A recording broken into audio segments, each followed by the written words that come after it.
ایران اور امریکہ کی جانب سے جو پوزیشن لی جا رہی ہے اس سے نہیں لگتا کہ جنگ جلد ختم ہوگی۔ ایران امریکہ صورتحال کی تازہ ترین پیش رفت پر بات کر لیتے ہیں۔ سابق سفیر سینئر ڈپلومیٹ عمران علی صاحب ہمارے ساتھ موجود ہیں۔ عمران صاحب، دنیا کے دو طاقتور صدور ٹرمپ اور پوٹن کے درمیان تقریباً 90 منٹ کا طویل ٹیلی فونک رابطہ ہوا۔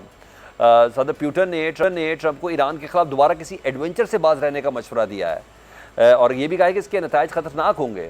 عباس عراقچی صاحب اس سے پہلے روس کے دورے پر تھے اور پھر ان کی پیوٹن صاحب سے ملاقات بھی ہوئی تھی جس پر انہوں نے یہ کہا تھا کہ مشتبہ خامنہئی کا پیغام بھی مجھ تک پہنچ گیا ہے۔ آپ کیسے دیکھ رہے ہیں اس 1.5 گھنٹے کی ٹیلی فونک گفتگو کو؟ دیکھیے، اگر یہ 1.5 گھنٹے کی ٹیلی فونک گفتگو ایران کے اوپر ہوئی ہے تو اس کا مطلب یہ ہے کہ روس کو بھی ایک خطرہ ہے کہ جو لیٹسٹ میٹنگ ہوئی ہے ملٹری کے ساتھ پریزیڈنٹ ٹرمپ کی، وہ ملٹری آپشن سوچ رہے ہیں۔ تو بہت اچھا کیا، انہوں نے لمبی بات کی ہے، اور لیکن سب کے لیے بڑا ضروری ہے کہ پاکستان کے تھرو یا روس کے تھرو ایران جو ہے وہ نیوکلیئر ایشو پہ اپنا پروپوزل بھیجے۔ ابھی تک انہوں نے اپنا ہرمز پہ بھیجا ہے، وہ کافی نہیں ہے امریکہ کے لیے۔ نیوکلیئر ایشو پہ ایٹ لیسٹ جو عمان تک ایگریمنٹ ہوئی تھی وہ پروپوزل بھیجنی چاہیے تاکہ امریکہ کسی مس ایڈوینچر کا ارتکاب نہ کر سکے۔ ٹھیک ہے، اب ٹرمپ صاحب یہ کہہ رہے ہیں کہ پیوٹن نے ایران کے ساتھ جاری تنازع میں جو یہ انرچڈ یورینیم ہے اس معاملے میں مدد کی پیشکش تو کیا ہے، جیسے آپ کہہ رہے ہیں کہ ظاہری بات ہے ایک سیکنڈ پوائنٹ ہے جس پہ امریکہ کی طرف سے ڈیڈ لاک ہے کہ بھئی افزودہ یورینیم پہ بات کی جائے۔ تو روس ایران کو یہ آفر دے چکا ہے کہ آپ انرچ یورینیم ہمارے حوالے کر دیں، مگر جو مشتبہ خامنہئی صاحب کی ابھی جو اسٹیٹمنٹ آئی ہے اس پہ تو وہ کہہ رہے ہیں وہ کسی قسم کے اس طرح کے کسی پروگرام پر کوئی سمجھوتے کا مسلسل انکار کرتے ہیں اور اس حوالے سے کسی قسم کی کوئی اپروچ بھی ڈیولپ نہیں ہے ادھر۔ دیکھیے، نیوکلیئر ایشو کے دو حصے ہیں، ایک تو یورینیم کا ہے، وہ سیکنڈری ہے۔ جو پرائمری ہے وہ یہ ہے کہ ایران 15 سال 10 سال تک یورینیم انرچ نہ کرنے کی گارنٹی دے، زیرو انرچمنٹ اور زیرو انرچمنٹ کیپیبلٹی۔ جھگڑا اس بات کا ہے، ایران یہ نہیں چاہتا کہ ایران ایک سوورن ملک ہے، این پی ٹی پہ سائن کیے ہوئے ہیں، اس نے کبھی بھی آج تک ویپنز نہیں بنائے۔ وہ یہ کہتا ہے میں کیوں کروں جبکہ آپ کی ڈفرینٹ اسٹینڈرڈ ہے اسرائیل کے لیے۔ تو مسئلہ یہ ہے، ابنائے ہرمز پہ تو بڑا آسان ہے، ایران ابنائے ہرمز کھولے گا، امریکہ اپنا بلاکیٹ ختم کر دے گا، دنیا سکھ کا سانس لے گی۔ مسئلہ یہ ہے کہ اس کے جواب میں کتنی سینکشنز امریکہ ریموو کرے گا تاکہ ایران کے پاس بھی کچھ لے جانے کے لیے ہو۔ اور سب سے بڑی بات، امریکہ ایک پوزیشن لے چکا ہے کہ ایران یورینیم انرچ نہ کرنے کی گارنٹی دے، یہاں مسئلہ پھنسا ہوا۔ ٹھیک سر، یہ جو اسٹیٹمنٹ ابھی مشتبہ خامنہئی صاحب کی، وہ اپنے کہہ رہے ہیں کہ خطے میں غیر ملکی عناصر کے لیے کوئی جگہ نہیں ہے، خلیج آبی گزرگاہوں کا تحفظ یقینی بنایا جائے گا۔ کیسے ہوگا سر؟ کیونکہ امریکہ کسی بھی معاہدے میں اپنی فوج کم از کم مشرق وسطی سے نکالنے کے لیے تیار نہیں ہے۔ آپ صحیح کہہ رہے ہیں، یہ ایک میکسیملسٹ پوزیشن ہے مشتبہ خامنہئی صاحب کی، بڑی عزت کی نگاہ سے دیکھنی چاہیے۔ لیکن جب فارمل پروپوزل جائے گا ایران کی طرف سے، اس پہ بات وغیرہ ہوگی تو ایران اس سے نیچے آ جائے گا، امریکہ بھی اپنی کئی پوزیشن سے نیچے آئے گا۔ یہ جو تعطل آ گیا نا بیچ میں، جس میں ایران نے امریکی وفد کے ساتھ ملنے سے انکار کر دیا جبکہ وہ یہاں ان کی فارورڈ ٹیمز آئی ہوئی تھیں، یہ ایک مس اسٹیپ تھا، یہ نہیں ہونا چاہیے تھا۔ امریکہ کو بھی اتنی جلدی وٹکوف اور کوشنر کو وڈرا نہیں کرنا چاہیے تھا۔ دونوں نے انا کا مظاہرہ کیا، ابھی بھی وقت ہے، ان کو فارمل ٹاکس تک دوبارہ جانا چاہیے اور اس دفعہ کوئی فارمل ایگریمنٹ کر کے اٹھنا چاہیے۔ یہی ڈیزائن تھا کہ 3-4 دن کے لیے اکٹھے بیٹھیں گے، کیونکہ یہ جنگ کے درمیان سیز فائر ہے، یہ وہ لمبی امن کی جو 2-3 سال تک ڈیبیٹ چلتی ہیں وہ نہیں ہے، یہ بہت ایمرجنٹ سچویشن ہے، اس کو یہی روکنا چاہیے۔ تو آپ فورسی کی کرتے ہیں، ایک آپٹمسٹک اپروچ تو ہے، اللہ کرے ایسا ہی ہو کہ آپ کو کشیدگی بڑھتی نظر آتی ہے، کیونکہ امریکی میڈیا کے مطابق سینٹ کام نے ایران پر مختصر اور طاقتور حملوں کا نیا منصوبہ تیار کیا ہوا ہے، تو یہ بات تو تشویشناک ہے نا سر؟ جی بالکل، یہ بہت تشویشناک ہے، اسی لیے میں چاہتا ہوں کہ اگلے 24 گھنٹے کے اندر اندر ایران اپنا فارمل پیس پروپوزل جو ہے، جس میں نیوکلیئر بھی شامل ہو، جس میں سینکشنز کی ان کی ڈیمانڈ بھی شامل ہو، جس میں ساؤتھ لیبنن کے اوپر بات ہو، کمپلیٹ پروپوزل بھیجے تاکہ امریکہ یہ نہ کہہ سکے کہ ہم تو ایران کی منتیں کرتے رہ گئے، انہوں نے بات ہی نہیں کی۔ ٹھیک، بہت شکریہ سابق سفیر عمران علی ہم سے بات کر رہے تھے. اب نئے ہرمز پر امریکہ اور ایران کے موقف نے عالمی معیشت کو بھی یرغمال بنا لیا ہے. صدر ٹرمپ کی جانب سے ایران کی بحری ناکہ بندی جاری رکھنے کے اعلان کے بعد خام تیل کی قیمتوں میں مزید اضافہ ریکارڈ کیا گیا. عالمی منڈی میں برطانوی خام تیل کی قیمت 4 سال کی بلند ترین سطح پر پہنچ گئی ہے. برطانوی خام تیل کی قیمت میں 8% اضافہ ہوا، جس کے بعد برطانوی خام تیل کی نئی قیمت $121 فی بیرل ہو گئی ہے. امریکی خام تیل کی قیمت میں 7% اضافہ ریکارڈ کیا گیا، جس کے بعد امریکی خام تیل کی قیمت $108 فی بیرل ہو گئی ہے. عالمی سطح پر خام تیل کی قیمتوں میں اضافے کی بنیادی وجہ رپورٹ ہے کہ امریکہ ایران کے ساتھ مذاکرات میں تعطل توڑنے کے لیے ممکنہ فوجی کارروائی پر غور کر رہا ہے. پاکستان نے آبدہ ہرمز کی بندش پر تحفظات کا اظہار کیا ہے. ترجمان دفتر خارجہ نے کہا کہ پاکستان جہازوں کی محفوظ آمد و رفت پر زور دیتا ہے.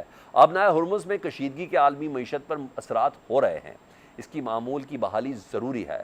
آبنائے ہرمز کی بندش کے باعث تیل کے بحران کے اثرات امریکہ پر گہرے ہونے لگے ہیں. 2022 کے بعد پہلی بار امریکہ میں بھی تیل کی قیمتیں بلند ترین سطح پر پہنچ گئی ہیں. کیلیفورنیا میں پٹرول کی فی گیلن قیمت $6 تک ہو گئی، یعنی پاکستانی روپے میں امریکہ میں پٹرول کی فی لیٹر قیمت $444 تک پہنچ گئی ہے. امریکہ کی دیگر ریاستوں میں پٹرول کی اوسط قیمت $4.30 فی گیلن ریکارڈ کی گئی ہے. امریکہ میں ڈیزل کی قیمت 3 سینٹ کے اضافے سے $5.50 ہو گئی ہے. ایرانی جنگ کے آغاز سے اب تک امریکہ میں ڈیزل کی قیمت 46% بڑھی ہے. امریکی ڈرائیورز کے اخراجات میں بھی 44% تک اضافہ ہوا ہے. اس صورتحال میں صدر ٹرمپ سے تیل کمپنیوں کے اعلیٰ افسران کی ملاقات ہوئی ہے. وائٹ ہاؤس حکام کے مطابق ملاقات میں ایران کی ناکہ بندی طویل ہونے کی صورت میں عالمی آئل مارکیٹ پر اثرات سے متعلق مشاورت کی گئی ہے. دوسری جانب ایرانی پارلیمنٹ کے اسپیکر باقر کالیباف نے تیل کی قیمتوں میں اضافے کا ذمہ دار امریکی وزیر خزانہ کو قرار دیا ہے. باقر کالیباف نے کہا کہ امریکی وزیر خزانہ جیسے لوگوں کے فضول مشورے تیل کو $120 تک لے گئے اور یہ 140 تک جائے گا. امریکی وزیر خزانہ پر طنز کرتے ہوئے باقر کالیباف نے کہا 3 دن گزر گئے، تیل کا کوئی کنواں خشک نہیں ہوا، ایسا 30 دن میں بھی نہیں ہوگا. ہم کنویں کی لائیو سٹریمنگ بھی کر سکتے ہیں. عالمی منڈی میں تیل کی قیمتیں بڑھنے کے بعد پاکستان میں بھی پیٹرولیم مصنوعات یعنی پٹرول، ڈیزل اور مٹی کے تیل کی قیمتوں میں بڑے اضافے کا خدشہ پیدا ہو گیا ہے، جبکہ گیس بحران کے پیش نظر ملک میں گیس کے نئے کنیکشن پر بھی پابندی لگا دی گئی ہے. اب دیکھنا ہے کہ ایران جنگ پاکستان اور عالمی معیشت کو آنے والے دنوں میں کس طرح سے متاثر کرتی ہے. تیل کی قیمتیں اور عالمی معیشت پر اس کے اثرات، اس پر بات کر لیتے ہیں ہمارے معیشت فاروق سلیم صاحب سے. فاروق سلیم صاحب، اب نئے ہرمز کی بندش کی وجہ سے تیل کی قیمتوں میں اتار چڑھاؤ تو جاری ہے. آج ایک موقع پر تیل کی قیمتیں $124 فی بیرل تک پہنچی ہیں، جو کہ روس یوکرین جنگ کے بعد کی بلند ترین سطح ہے. یہ بتائیں، جس طرح سے تیل کی قیمتیں بڑھ رہی ہیں، کیا دنیا تیزی سے اکنامک ریسیشن کی طرف بڑھ رہی ہے؟ دیکھیے، تیل کی قیمت جب بڑھتی ہے تو اس کا ڈائریکٹ تعلق بن جاتا ہے ریٹ آف انفلیشن سے، یعنی کہ جو شرح ہے مہنگائی کی وہ اونچی ہو جاتی ہے. جیسے ہی شرح جو مہنگائی کی ہے وہ اونچی ہو جاتی ہے تو جو سینٹرل بینکس ہیں دنیا بھر کے وہ شرح سود کو نیچے نہیں لا سکتے یا بڑھانا پڑتی ہے ان کو. شرح سود بڑھانا پڑتی ہے تو پھر آپ سوچئے کہ جو بزنسز ہیں وہ سلو ڈاؤن ہو جاتے ہیں، جی ڈی پی کا خطرہ پڑ جاتا ہے کہ وہ نیچے جانے لگے گی. پچھلے کوئی 50 سال سے تیل کی قیمت اور اکانومیز کے درمیان کا جو گہرا رشتہ ہے اس کے اوپر بڑی ریسرچ ہوئی اور بہت سارے بینچ مارک جو ہیں وہ سامنے آ گئے ہیں. کہا یہ جاتا ہے کہ اگر $100 فی بیرل کی قیمت ہو عالمی منڈی میں تو دنیا بھر کی جو اکانومیز ہیں وہ ریسیشن کی طرف بڑھنے لگتی ہیں. اگر یہ قیمت بڑھ کے $120 پہ پہنچ جائے تو دنیا بھر کی ایئر لائنز جو ہیں وہ انڈر پریشر آ جاتی ہیں. جو کمزور ایئر لائنز ہیں وہ بینکرپسی کی طرف جانے لگتی ہیں. اگر یہ قیمت $130 پہ چلی جاتی ہے تو پھر خاص طور پہ جو ترقی پذیر ممالک ہیں ان کے خزانے یا ان کے ذرا مبادلہ کے جو ذخائر ہیں وہ خالی ہونا شروع ہو جاتے ہیں. امپیکٹ جو ہے وہ ترقی پذیر ممالک پہ تیل کی جو قیمت بڑھنے کا وہ زیادہ ہے.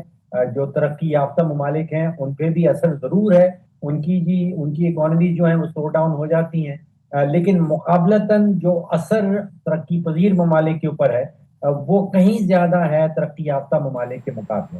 ٹھیک، اچھا، مگر فاروق سلیم صاحب، تیل کی قیمتوں کو جو ایک دم جو گیئر بلکہ ٹاپ گیئر لگا ہے، اس میں یو اے ای کا اوپیک اور اوپیک پلس سے علیحدہ ہونا کتنا بڑا فیکٹر ہے؟ اور اگر ابنائے ہرمز کھل جاتی ہے تو تیل کی قیمتوں کو جنگ سے پہلے کی کنڈیشن میں آنے میں کیا اندازہ ہے، کتنا وقت لگے گا؟ جی، یہ جو یونائٹڈ عرب ایمریٹ نے یو اے ای نے جو فیصلہ کیا اوپیک سے نکل جانے کا، اس کا ایک شارٹ ٹرم امپیکٹ ہے اور اس کا ایک medium term impact. Short term سے میری مراد یہ ہے کہ اگلے چند مہینے، اور میڈیم ٹرم آپ سمجھ لیجیے کہ 5-6 مہینے یا سال کا عرصہ رکھ لیجیے. شارٹ ٹرم میں مارکیٹ یہ فیل کر رہی ہے کہ غیر یقینی کی جو فضا ہے اس میں اضافہ ہو گیا. اچانک سے یو اے نے ایک فیصلہ کر دیا جو 60 سال سے اوپیک کا حصہ تھا. اب جو فیصلہ یو اے نے کیا ہے وہ اپنے معاشی مفاد کو سامنے رکھتے ہوئے کیا ہے. یو اے یہ سمجھ رہا ہے کہ ان کا جو کوٹا کی ریسٹرکشن تھی جب وہ اوپیک کا حصہ تھا، وہ تقریباً 3.4 ملین بیرل سے زیادہ تیل جو ہے وہ نہیں نکال سکتا تھا. اب جب وہ اوپیک سے الگ ہو گیا ہے تو وہ آزاد ہے کہ وہ اپنی پروڈکشن جو ہے وہ 3.4 سے بڑھا سکے. جو ایکسپینڈیچر یو اے نے کیے ہیں پچھلے سال بھر میں، 2 سال میں، اب اس کی جو کیپیسٹی ہے وہ لگ بھگ کہیں 5 ملین بیرل پہ چلی گئی. تو آپ شارٹ ٹرم سے آگے نکل جائیے، جب ہم چند مہینوں میں چلے جاتے ہیں، میڈیم ٹرم پہ چلے جاتے ہیں اور اضافی آئل سپلائی جو ہے وہ آنا شروع ہو جاتی ہے یو اے کی طرف سے، پھر میں سمجھتا ہوں کہ ایک ڈاؤنورڈ پریشر ہوگا تیل کی قیمتوں میں. تو یو اے کا نکل جانا شارٹ ٹرم میں پرائسز بڑھا رہا ہے، میڈیم ٹرم میں، لانگ ٹرم میں پرائسز کو نیچے لے کے آئے گا. فاروق صاحب یہ بھی بتا دیں، اگر خام تیل کی قیمتیں 120 سے $140 فی بیرل تک جاتی ہے تو اس کے پاکستان جیسے درآمدی معیشت پر فوری اور طویل مدتی اثرات کیا ہوں گے؟ دیکھیے، دو چیزیں سامنے رکھنا ضروری ہیں. ایک تو جب تیل کی قیمت بڑھتی ہے تو اس کا دورانیہ کیا رہتا ہے، کتنی دیر تک وہ جو ایلیویٹڈ پرائسز ہیں وہ قائم رہتی ہیں. اگر تو دورانیہ لمبا ہے کہ 120، 125، $130 اور دورانیہ نکل جائے 5-6 مہینے میں، پھر اس کا بہت نقصان ہو سکتا ہے. اگر دورانیہ شارٹ ہے، اگر وہ چند ہفتے ہیں اور چند ہفتے کی وہ غیر یقینی کی فضا ہے، وہ خوف کی فضا ہے، اور اس کے بعد پرائسز نیچے آ جاتی ہیں، تو پھر آپ سوچئے کہ معیشت کا اتنا بڑا نقصان نہیں ہوتا. اب یہ جاننا کہ کیا دورانیہ لمبا ہوگا یا دورانیہ شارٹ ہوگا، ایک تو طریقہ کار یہ ہے کہ جو دنیا بھر کی مارکیٹس ہیں، چاہے وہ تیل کی مارکیٹ ہو، چاہے وہ سونے کی مارکیٹ ہو، چاہے وہ چاندی کی مارکیٹ ہو، وہ کیا اشاریہ دے رہی ہیں، وہ کیا انڈیکیٹ کر رہی ہیں کہ یہ دورانیہ کتنا لمبا چلنے والا ہے. جو فیوچر کی مارکیٹ ہے تیل کی، وہ میں دیکھ رہا تھا کہ جو جنوری 2027 کی ڈلیوری ہے، یعنی کہ اگر آپ ایک سودا کرنا چاہیں ایک بیرل تیل کا جنوری 2027 کی ڈلیوری کا، تو وہ لگ بھگ کوئی $65 کا چل رہا ہے.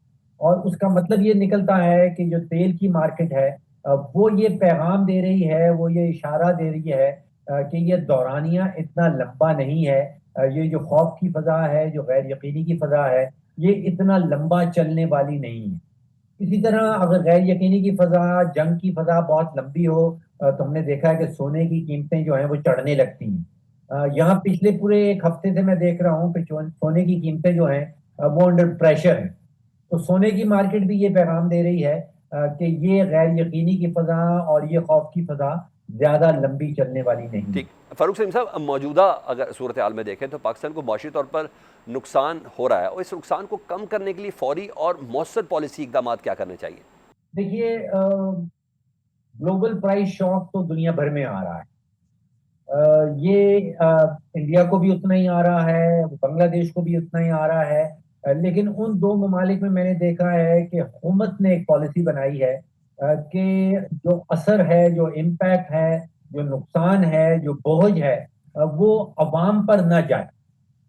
وہ انہوں نے ٹرانسفر کیا ہے یا تو ریفائنریز کے اوپر، کہ ریفائنریز کے اوپر جو اضافی عالمی منڈی میں جو تیزی سے قیمت بڑھ رہی ہے، اس کا بوجھ عوام کے اوپر ڈائریکٹ نکالنے کی بجائے وہ بوجھ جو ہے وہ ریفائنریز کے اوپر ڈالا جا رہا ہے. فروری کی 1 تاریخ، ابھی جب یو ایس اور ایران کی جنگ شروع نہیں ہوئی تھی، اس وقت سے آج تک کی قیمت میں بنگلہ دیش میں پیٹرول کی قیمت میں کوئی اضافہ نہیں ہوا. پیٹرول کی قیمت یا ڈیزل کی قیمت میں دونوں ممالک، بھارت یا بنگلہ دیش میں، کہیں بھی اضافہ نہیں کیا گیا. عالمی منڈیوں میں اضافہ ہوا ہے تقریباً 40-45%، لیکن ان دو ممالک نے اپنی پالیسی کے نتیجے میں وہ سارا کا سارا شوق جو ہے، جو بوجھ ہے، وہ آپ سوچئے کہ